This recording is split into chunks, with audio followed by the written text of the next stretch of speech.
Salut à vous une fois de plus, chers utilisateurs et abonnés de ma chaîne Vie Nouvelle TV. Je viens vous parler une fois de plus encore sur un thème qui est très connu et même vulgaire dans le milieu catholique. Il s'agit du karma. Déjà, le karma est un sujet, un thème qui est biblique. Déjà, on va le voir. Le karma n'est pas toujours négatif, aussi que positif. Ça veut dire c'est une réponse naturelle à un fait. Ça veut dire que si vous crachez en l'air, la salive va retomber sur votre visage. Maintenant, comme vous dit terre à terre que si vous faites de bonnes œuvres, vous aurez en retour des bonnes œuvres que l'homme vous fera aussi et que vous obtiendrez du Seigneur. Et que si vous faites de mauvaises œuvres, attendez-vous à ce que même ces 50 ans après, même si ce n'est pas vous, vos descendants vont subir ça. Nous allons donc voir dans le livre de 2 Samuel, lorsque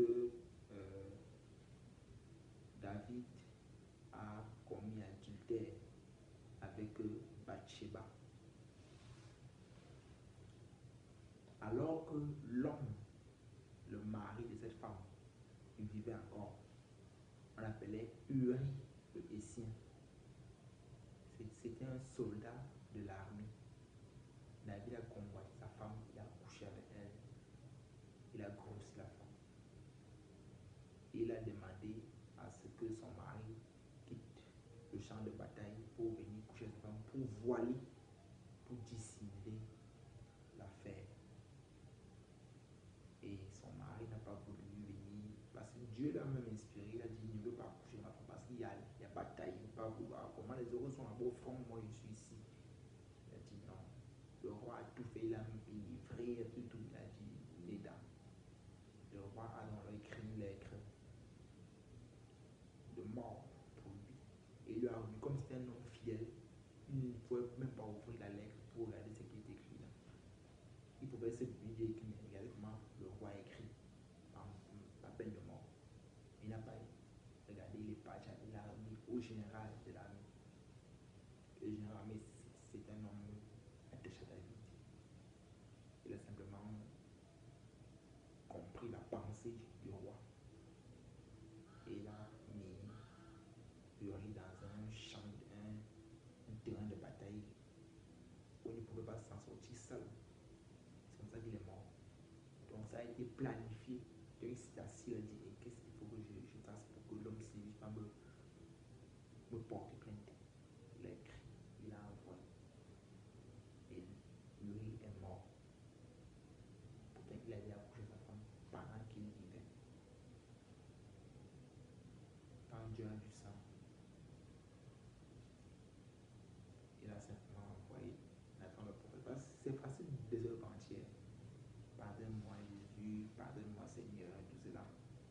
Dieu a dit, c'est facile de demander pardon. Et je vais te faire payer ça. Tu vas sentir aussi. Et le sang de Uri crie jusqu'à nous. Il était marié à cette femme, marié. Et toi, tu couches sa femme. Un homme qui est marié. Tu as commis un adultère. Ce n'est pas la fornication, un adultère. L'homme encore vivant. Et tu le fais mourir. Un double crime, un double forfait. La femme est venue qui lui a dit, voilà ce qui s'est passé. Et comme tu as fait ça en cachette, des femmes, on va les coucher en public.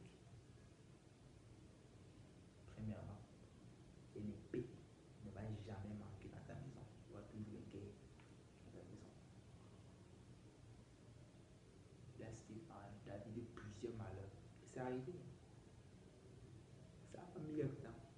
Absalom, son propre fils, s'est levé pour être roi. Il a chassé son père. Et il y avait un conseiller.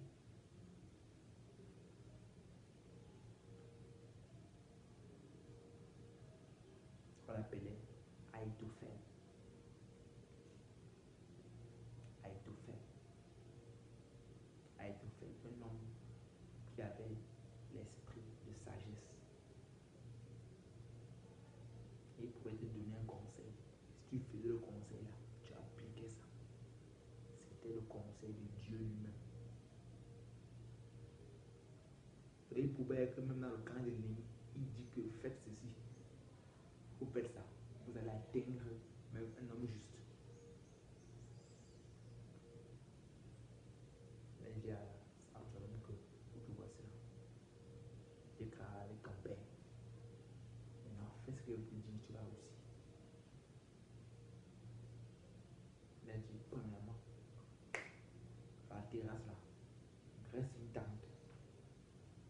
Une terrasse qui glissait là, le peuple pouvait voir